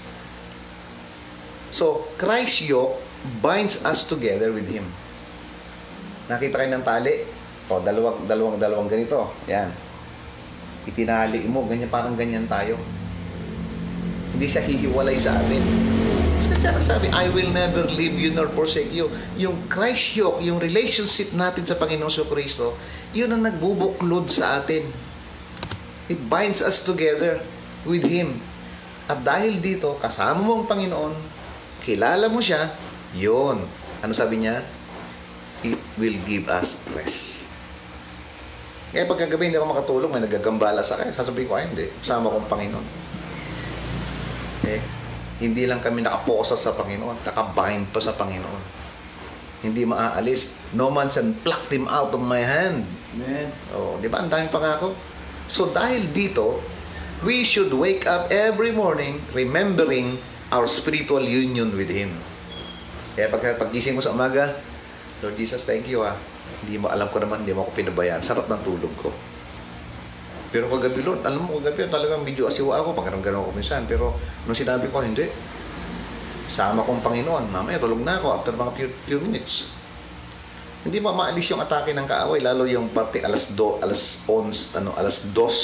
hanggang alas 4 ng madaling araw. Yan ang atake ng kaaway. Okay? Mga bandang alauna, ganyan. Pansinin nyo, pag kayo natutulog, diyan kayo ikot ng ikot. Maaaring hindi kayo nag-pray nung gabi. O mayroon kayo unconfessed sins. Talagang babagabagin ka talaga ng dyablo. Pero ang ganda, ang sarap malaman na yung relationship natin kay Kristo, yung yoke na yan, binds us together with Him and give us rest. Kaya pala sabi niya, come to me, all is heavy laden, and I will give you rest. Take my yoke. Yung salvation upon you. Yun. Alam niyo na ngayon kung ano yung yoke. Okay. O, di ba? So, therefore, pag natulog tayo ngayong gabi, i-claim natin yung yoke na yan. Okay, ando yung peace natin. Pag gising natin sa umaga, iisipin niyo pa uli yan palagi. Huwag mong kakalimutan pag gising mo. Remembering our spiritual union with Him. Okay? Isa pa, no? Pag tayo nakagawa ng kasalanan, makakabalik tayo, binigyan tayo ng 1 John 1:9. Kaya pag karamihan sa atin, marami pa ng Kristiyano na pag may kasalanan, patawarin mo kami sa aming mga kasalanan. Kung saan natin dinig ko Hindi, biblically, hindi ba dapat sabihin na yon? Hindi, tingnan mo pag nag-pray ka, hilingin natin sa kapatid na ganito para manalangin. Ano kadalasan maririnig natin? Panginoon, tapos dapat sabihin, Father. Diba? Pangalawa, sabi niya, patawarin mo kami sa aming mga kasalanan. Dahil ba sinabi mo na patawarin lahat ng kasalanan na nandoon, patawad na? Personal yon. So, bago ka umatin ng simbahan, bago ka makinig ng salita ng Diyos, ikaw mismo, nakapag-personal, confess ka na sa Panginoon. Kaya nga, 1 John 1, if you confess. The word if is conditional. Okay? Pwede mong i-confess. Pag in-confess mo, patatawarin ka niya. Pag hindi mo in-confess, manatili ka sa kasalanan mo. But if you confess it, He is faithful and just forgive us our sins. Yung pag siya forgive us our sins, yung known sins, yung alam mong nagawa mong kasalanan. Okay? And cleanse us from all our unrighteousnesses. Yung unrighteousnesses, yung mga kasalanan hindi natin alam na kasalanan. Nagchismis ka, kunwari ito, nakalimutan mo na yung chismis. Ang alam mo lang, yung nagawa mong kasalanan. Pero nung inamin mo yung alam mong kasalanan, pati yung hindi mo alam, lilinisin ng Diyos yan. Pastor, bakit ako kailangan hindi na humingi ng tawad? Di ba, nagkasala nga ako. Di ba sabi ng Diyos, kung aaminin mo, sinabi bang humingi ka ng tawad? Pag inamin mo yung kasalanan mo, nagmura ka, sabi, Ama, Father in Heaven, ako po yung nagkasala sa inyo, nagmura ako. Ano sabi ng Bible? Patatawarin ka. Ba't hindi ko kaya humingi ng tawad? Kasi, di ba nung si Christ nasa cross of Calvary, nang sinabi niyang it is finished, lahat ng ginawa nating kasalanan, ginagawa at gagawin pa, bayad na. So, kailangan aminin mo lang sa Ama yung kasalanan mo ngayon kasi parang sinasabi ni Christ, put that in my account kasi bayad na yan. Binayaran ko na yan. Kung ikaw ay Kristiyano na. Ngayon, pag hindi ka pa Kristiyano, unang-una, hingi ka ng tawad sa Kanya. O, di ba? Ngayon, Kristiyano ka niya, aminin mo na lang iyong kasalanan, ikaw ay Kanyang patatawarin. Maliwanag mo ba? So, again, Christ's yoke binds us together with Him and give us rest. Okay? So, nagpapatawad din siya ng kasalanan. Ano pa? Sumasagot siya sa ating mga panalangin. Ano pa? Nagkakaloob sa ating mga pangangailangan. Yun, di ba? Philippians 4:19. Kung minsan, hindi mo pa nga hinihiling, binibigay na ng Diyos, magugulat ka pa, iniisip mo pa lang eh. Ganyan, kabilis ang Panginoon natin. And bears our burden. Di ba? Dala-dala niya yung ating mga dalahin. Ibig sabihin, kasama niya tayong nagdadala. Sinasamahan niya tayo. Pero ramdam pa rin natin yan. Pero magaan. Ay kung wala ang Panginoon sa Kristo, di tayo nagdadala ng bigat na yan. So, ibig sabihin, there's nothing more we need because we are yoked with our omnipotent, omnipresent, omniscient, all-loving God who went to the cross for us. Amen.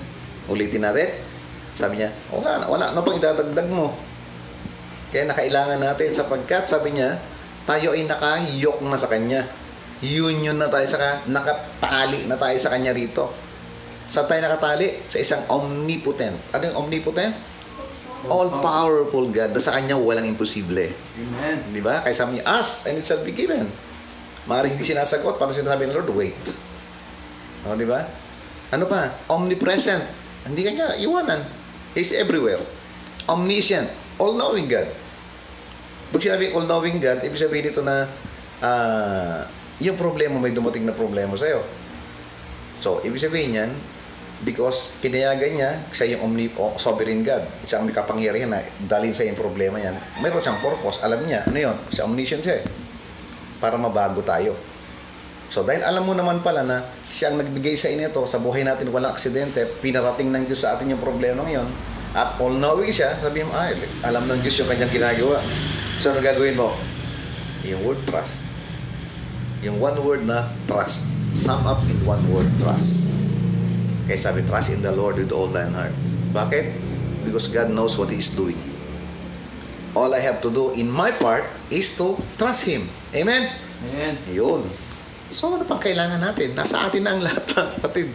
Ang kailangan lang natin ay magtiwala tayo sa Kanya.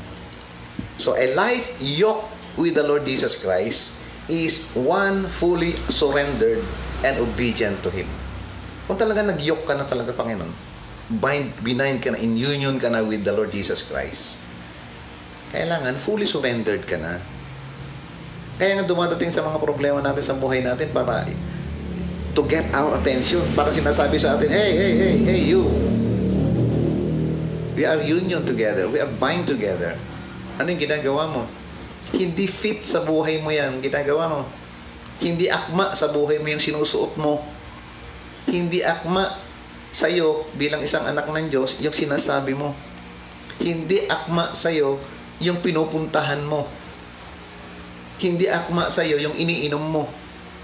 Yung iniisip mo. It's not fitting with you. Yan sinasabi niya. So, a lifelong yoke with the Lord Jesus Christ is one fully surrendered. Kaya ako tuwing umaga, hindi lang fully surrendered. Yung pag sinabi yung surrender, hindi lang minsanan. It's a daily surrender to the Lord Jesus Christ. Paggising mo sa umaga, Lord, I'm surrendering my life to you because I don't trust myself, but I trust you. Okay? Manguna ka sa akin, at kung ako'y mangunguna sa iyo, pigilan mo ako, i-rebuke mo ako. Yan palang sinasabi ko.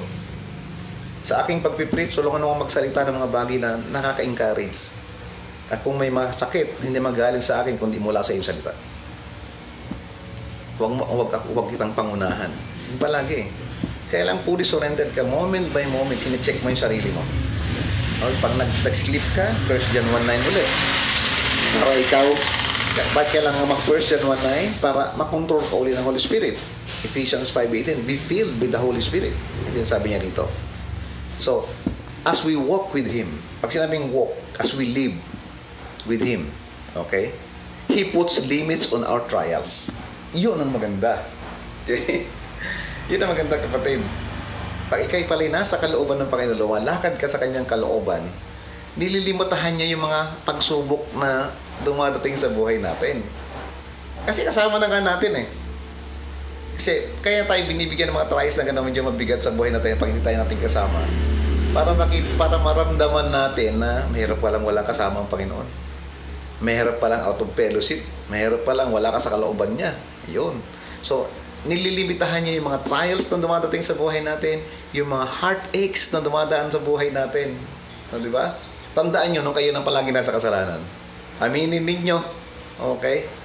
Yung mga trials niyo, talagang medyo pa, yung mga problemang dumadating sa inyo, yung mga heartaches sa buhay niyo, talagang kayo naiyak pa, hindi baga? So, pag ikay nasa kalooban niya, nililimitahan niya yung mga bagay na yan, and enables us to go through them with joy. Although may trials ka, meron kang heartache sa buhay mo, bibigyan ka ng kakayahan na landasin mo yan. Okay? Sa pamuhay mo yan, with joy, peace, and confidence in Him. Amen. Kasi alam mo, nakasama mo siya. Alam mo siya na, kasi para sasabihin mo, Lord, siguro pag hindi kita kasama, hindi ko talaga kaya ito. Alam ko ito, alam ko may dalahin ako. Pero alam ko, Lord, na hindi ganito kabigat kasi kasama kita.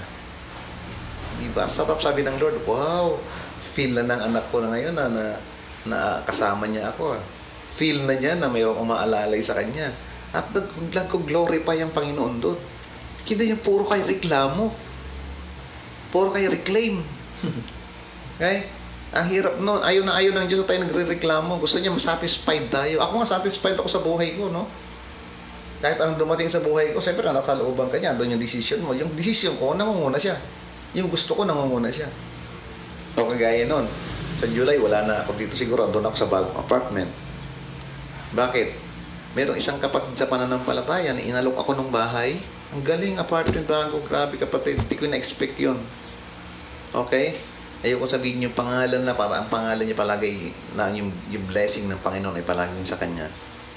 Sabi niya, titira ka dyan, pastor, hanggang gusto mo na walang bayad. Amen. Grabe naman. Sarap. Sabi ko, Lord, talaga napakabuti mo. At sabi ko nga sa mga taong ikausap ko, alam mo, before the foundation of the world, kaya ka nagkaroon ng ganyan mga blessing, sabi ko, alam ng Diyos na ikaw yung mapagbigay, ikaw may magiging blessing. Lalo sa akin, magiging blessing kayo sa akin, sabi ko. So, ang sarap ano. Kaya sabi ko nga, anong oras ako mamatay? Ready ako. Hindi kayo, no? Takot ako mamatay. Dating para sa level up ka pala na kaya ka pala sabi ko palagi doon sa isang kasama ko dito. Pag ako namatay ha, yung aking libingan at yung service, lahat yung blessing po yun. Yung isang, anong tawag nga doon sa ano yun? Lote. Ate, yung libingan, service, kalimutan ko na yun. Peter. St. Peter. Bigay ng isang member po yun. Sabi pa kanya, Pastor, hindi ka ba ma-offend? Bakit? Kaya alipin kita ng service. Naku, hindi kailangan na lahat naman tayo darating dyan eh. So, wala namang problema ngayon sa iba na anong service yan. Siguro pag namatay naman ako, i-upgrade nyo na lang siguro. Para at least meron ako. Ano yung pwedeng i-upgrade kasi yun? Yes, thank you sa nagbigay. Lalo po sana silang i-bless ng Panginoon. Even yung, siya rin nag-initiate doon sa lote. Galing. Blessing ko yung tao na yan din. So, lahat kayo blessing. Okay? Sana ma-experience yun din yan sa buhay nyo. Alam mo, darating talaga tayo sa hirap. Darating tayo sa mga difficulties sa life natin. Sa mga problema. Ang nice ng Panginoon, na pag dumating, sana kasama mo siya. Kaya ramdam niyo yung bigat dahil iniwanan niyo ang Panginoon. Nag-iisa kayo sinulutas yung problema. Siyempre, nakatingin pa din sa inyo yan. Although namumuhi siya sa ginagawa ninyo. Pero ang goal niya is kaya gagawa ang Panginoon sa inyo ngayon na para maramdaman mo, bibigat yung problema niyo kasi ikaw lang magdadala eh. Sa una masarap, parang drugs. Pero pag naging lulong ka na, ang hirap na alisin yan. Ganoon din sa love, na maling relationship. Lalalim ka sa relationship na yan na mali. At yun na magiging problema, paano ka makakaalis. Okay? Sana huwag ka munang patayin ng Diyos. Dahil may plano pa para sa'yo. Okay. So, ang galing, no? Santa Barbara. Now, ang tanong uli, how do we take Jesus' yoke? How do we take Jesus' yoke? First, we must acknowledge that we need Christ. Para sasama rin natin ito uli, ano? Una, kailangan ma-realize natin, makilala natin na kailangan natin ng Panginoon sa Kristo. I-surrender natin yung buhay natin sa Kanya and walk obediently with Him. Walk obediently with Him. Kaya paalaala ulit sa mga magulang to, kaya mag-spoil ng anak. Para pag lumaki sila, lalaki sila ng obedient sa hindi lang sa inyo, kundi sa Panginoon. Amen. Kaya sabi, train up a child in the way he should go. Huwag niyo ibigay lahat ang gusto nila. Even ng Panginoon, hindi naman binibigay lahat ng Diyos ang gusto natin. Kailangan sumunod muna tayo bago niyo tayo i-bless. Sa may mga magulang na pag gano'n, hayaan niyo muna, naalala ko ang tatay ko, pag humingi ako sa tatay ko, o sige, ganito ang gawin mo ha, kailangan linisin mo muna ang nyugan, lahat ng mga palabang bumagsak, ilagay mo sa gitna, sunugin mo. Tiniis ko, daming lamok noon. Grabe, para sikat ko, superstar ako sa mga lamok. Ang dami talaga sa nyugan natin. Yun, babagsak lahat yun. Pero ngayon, mahalaga na yung mga palaba ng nyug. Kasi panggatong. Nung una, ang daming bagsak, ilang hektarya yung nyugan namin doon. Lalagay ko sa gitna yun, ako lang mag-isa. Doon ako nagpa-practice bumaril, di alam ni tatay. Kaya master ko yung baril ni tatay. Ayun. Tapos sabi niya, yan ang bike mo. Wow, ang ganda tayo. So, nakita ko rin naman, ang linis ng nyugan, di mo alam, andun ako, no? Nakita mo, nauna kang dumating. Uwasan ako, kasunod mo ako. Tinitingnan kita habang nililinis mo. Ayos. Yung pala, yung bike na yon, bago niya ibigay yon, bago niya pinakita, andun na pala. Ganun din pala ang Lord, no? Kasi we must acknowledge that we need Christ. Kailangan aminin natin, kailangan natin sa Panginoon sa Kristo. Paano? Isusurrender natin, isusuko natin yung buhay natin sa Kanya. Ibig sabihin, pag isinuko mo na yung buhay mo sa Kanya, huwag mo na pakialaman. Kailangan, Lord, ano bang gagawin ko? Lord, ano ba? Siyempre, pag nagbasa ka ng Bible, nagiging matalino ka. Tumatalino ka sa gusto ng Diyos. Kaya pag nag-decision ka, alam niya na base din sa salita ng Diyos. Sinanay mo din sarili mo sa ganun eh. Kaya pero pag nasanay ka sa mundo, madami yung maling gagawin. Kasi kahit na alam mong mali, hindi na ayos sa Word of God, ipipilit mo pa rin yan. Ganyan tayo kahina. Kasi hindi natin sinusuko yung sarili natin. So, as we surrender our lives to Him, and walk obediently with Him, trusting Him to guide us. Amen. So, ang lakas ng loob mo. Hindi. Kaya nga ako sinusuko po ang buhay ko sa inyo. Kaya nga ako sumusunod sa inyo. Bakit po? Kasi sa inyo, ikaw yung omnipotent God eh. Kayo yung omniscient God. At kung ako susunod sa inyo, nakikita mo yung isip at puso ko kung yan ay sumusunod ako, hindi. Maaaring pwede akong sumunod na napipilitan, pero nakikita mo na yung willingness, obedient ka na mula sa puso mo. So because we are linked with Him by faith. Kaya isa tayo kay Christ by faith, no? Nakalink tayo sa Kanya. We can trust Him for everything at all times. At lahat ng bagay, pagkatiwala mo lahat. Alam mo ang Diyos, nabibless sa atin pag nakita. Sobrang tiwala sa akin ito. Remember yung tao na minsan, Panginoon, yung aking alipin, mamamatay na. Kailangan kong siyang pagalingin. Kailangan kita, pagalingin mo siya. Tara, sabahan kita. Ano sabi ng taong yan? Huwag na po, Panginoon. Sabihin mo lang na siya'y gagaling at uuwi akong siya'y magaling. Ay siya, sige, uwi ka na. Pagaling na yung katulong. Pagdating doon, nakita niya, nagtatrabaho na. Pero anong sinabi ng Panginoon sa Kristo? Pambihira ang klaseng pananampalataya ng taong yan sa akin. Wala akong nakita man niyang isa sa Israel. At yun ang sinasabi ng Panginoon sa atin. Sanayin natin sarili natin na tayo isuko natin ang buhay natin sa Kanya. Hayaan natin sanayin tayo ng Diyos. Okay? At sanayin din natin yung sarili natin na tayo palaging nakaasa sa Kanya. at sumusunod sa Kanya, mga kapatid.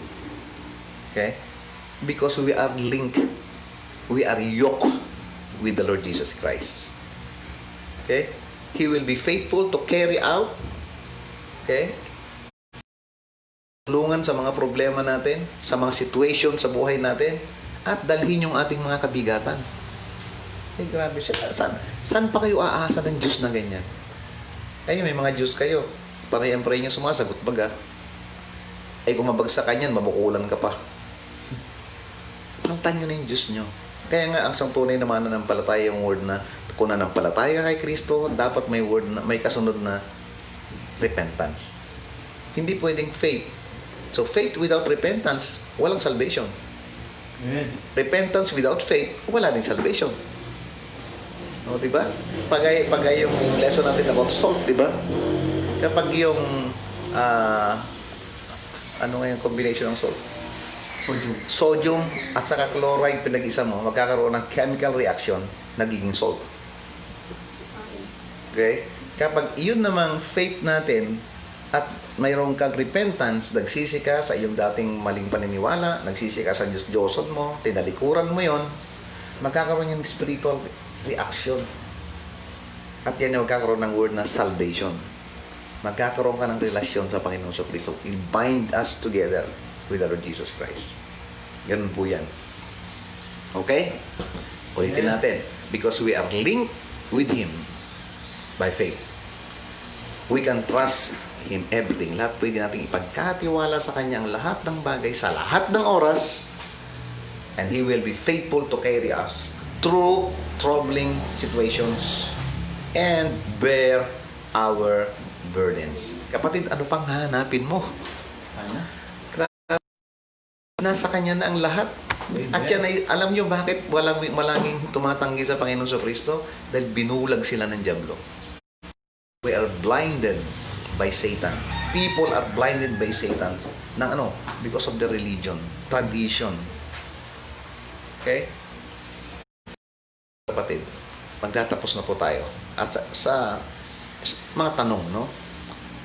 What burdens are you bearing today? Meron ba kayong dala-dala ngayon, kapatid, kabigatan sa inyong buhay? I-apply nyo yung lesson natin. At kung wala kang relationship kay Christ, talagang mabibigatan ka dyan. Matindi yan. Kaya inaalok niya tayo, come to me, all ye that are heavy laden, I will give you rest. For my yoke is easy, and my burden is light. Ano yung mga problema, kabigatan sa buhay mo, hardship sa buhay mo, na nakaka-apekto sa iyong buhay? Meron ba? Ba't di ka lumapit sa Kanya ngayon? Kung ikaw ay Kristiyano na, kapatid, you're in union with Christ. Nasa iyo na yung yoke niya. Maring ikaw ay nasa kasalanan, kaya ka nabibigatan ng ganyan. Why don't you go back to fellowship with God? 1 John 1:9. Sabi mo, Panginoon, sabi mo, Ama, nagkasala po ako sa iyo. Aminin mo kung ano yun. Tapin mo siya. Okay? At itama mo yung buhay mo. Gusto niya bumalik ka sa Kanya, may ibalik ka para makakilos ulit. Nag-grieve ang Holy Spirit sa iyo dahil hindi siya makagawa sa buhay mo. Alam niya ang plano ng Ama sa buhay mo, pero hindi niya hindi kanya maturuan ng Kanyang salita kasi hindi mo maintindihan. Nasa kasalanan ka eh. Hindi ka rin makikinig. Kailan sa iyo manggaling ang simula?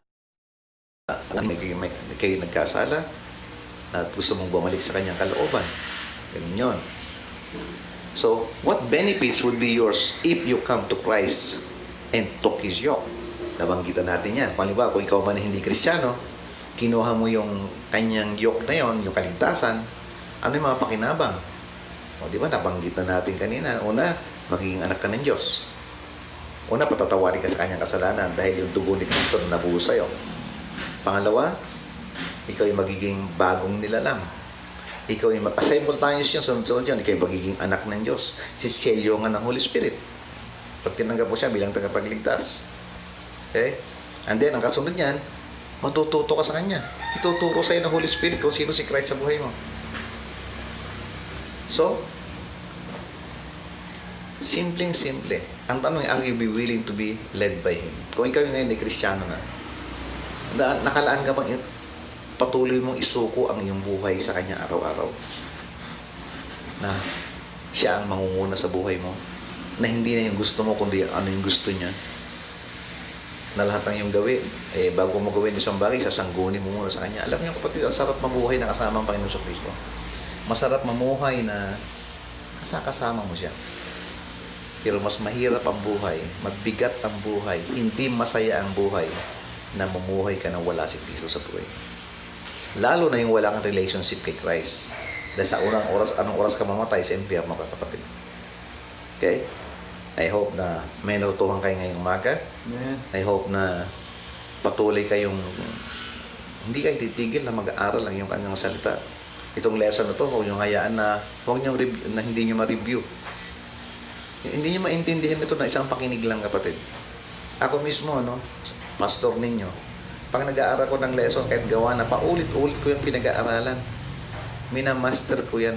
Parang sa choir. Ang choir, bago makanta yan, ilang paulit-ulit nilang papraktisin yan bago sila sasalang sa choir.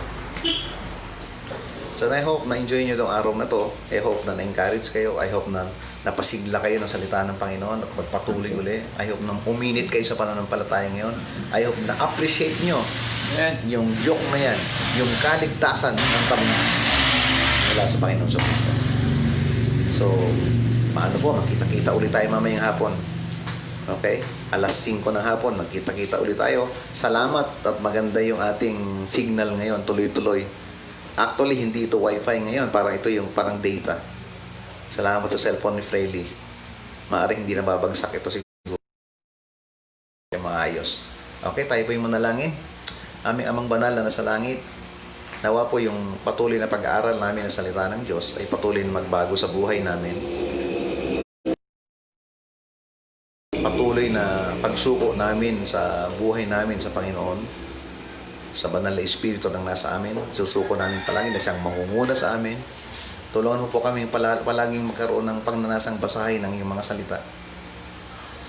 At kung mayroon mang kasalanan o na dalapit sa buhay namin, tulungan mo po maiwasan namin ito. Patuloy kaming lumaban, patuloy na umiwas sa kasamaan, at patuloy na kunin ang mga matutuwid na bagay, mabubuting bagay mula sa iyong mga salita. Dapat alam namin, ito ang dapat ipuno namin sa aming kaisipan upang patuloy namin tahakin ang landas na nais mo para sa amin.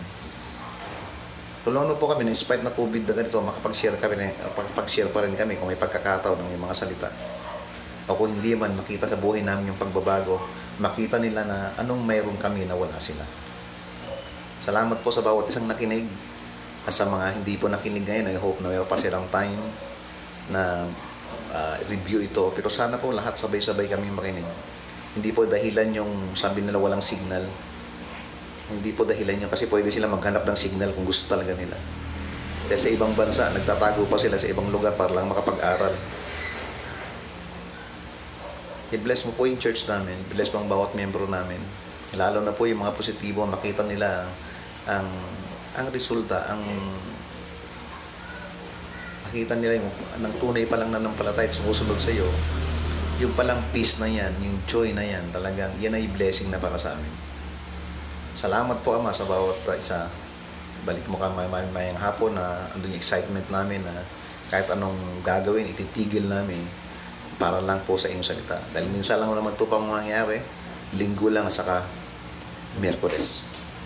Salamat po sa oras na nagamit. Salamat sa banal na Espiritu na siyang naging guro namin ngayong hapon, umaga. Sa pangalan ni Kristo Jesus namin tagapagligtas. Amen. Amen. Okay? So, I hope na-share niyo yung mga lessons natin sa iba. Bahagi natin yung mga natutuhan natin, mga importante niya. Ibigay yung mga lessons natin para kalalago natin isang araw. Ito na naman, normal. Pero talagang malayo pa ang normal. So, ibig sabihin, marami pa rin sa ating mga mananampalataya ang hindi pa rin natututo. Mas mahal pa rin nila ang TV, mahal nila ang tulog, mahal nila yung sarili nila kaysa Panginoon. I hope na sana pandemic magkaroon ng pagbabago sa buhay natin, napipihit sa buhay natin na walang pinamahalaga sa buhay natin, kundi makilala namin hindi lang tagapagligtas ang Panginoon sa Kristo, kundi makilala namin siya bilang Panginoon namin. Amen. Ang aming susundin, aming pagkakatiwalaan. Okay? So maraming salamat. Nagkita-kita ulit tayo mamayang hapon, alas 5. Sana po lahat kayo sa pamilya makinig. Amen. Even yung mga anak nyo na maliliit pa, turuan nyo na silang makinig. sanayin niya silang makinig.